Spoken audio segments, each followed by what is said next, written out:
I am a big fan of the old school 3D render look. There is just something about the uncanny feeling from really highly detailed yet really ugly models with lighting that's kind of realistic but just so off. But what exactly makes it look that way? Well, I've been looking into exactly that recently and decided to try my hand at replicating it. By the way, I have an eye patch now.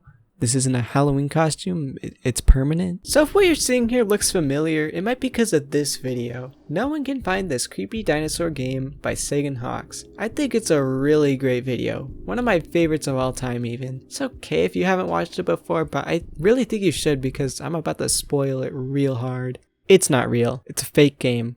Which is a damn shame, because visually this is the most incredible thing I've ever seen. It may not replicate the look of old graphics with 100% accuracy, but it doesn't even have to. The atmosphere alone carries it so hard you don't even think it might not be real. So, inspired by this, a certain someone set out to recreate it in a real game engine.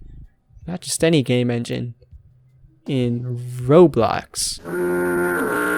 And that person was not me. It was Wodgedev. They're the one who made this incredible game.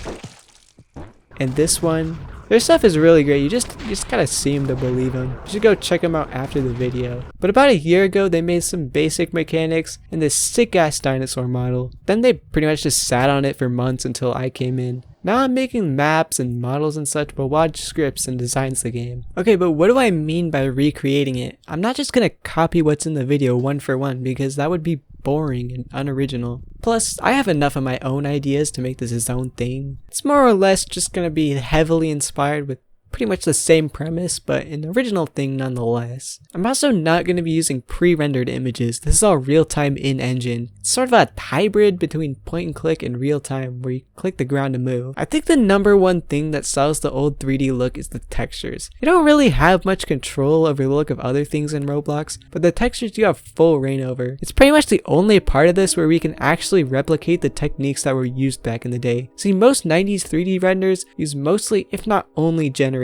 textures. Instead of being a picture, these textures are generated with math and stuff and noise. We can make these with Blender nodes and it's a lot to learn. But here's the thing, it was the Stone Age. The people making them in the 90s had no clue what they were doing either, so we don't even have to do it that well to fit the style. For the models, I'm not going to try too hard to match the real modeling techniques from the olden days, but the modeling style is pretty easy to describe. The models are super high detailed, but they suck. Look at how each limb on the dinosaur is a separate object. Now, we don't have to do this with absolutely everything, but this was super common for things that could move or be posed. For the lighting, there's not too much to consider. Roblox doesn't really give you a lot of control over how things like shadows look, but they should look pretty realistic. With the lighting settings, I just made everything black since it's a horror game and it should be dark. And then I disabled all this high-tech stuff. You might be confused by global shadows being off, and trust me, so am I. Apparently, the global shadow property does not in fact turn off shadows,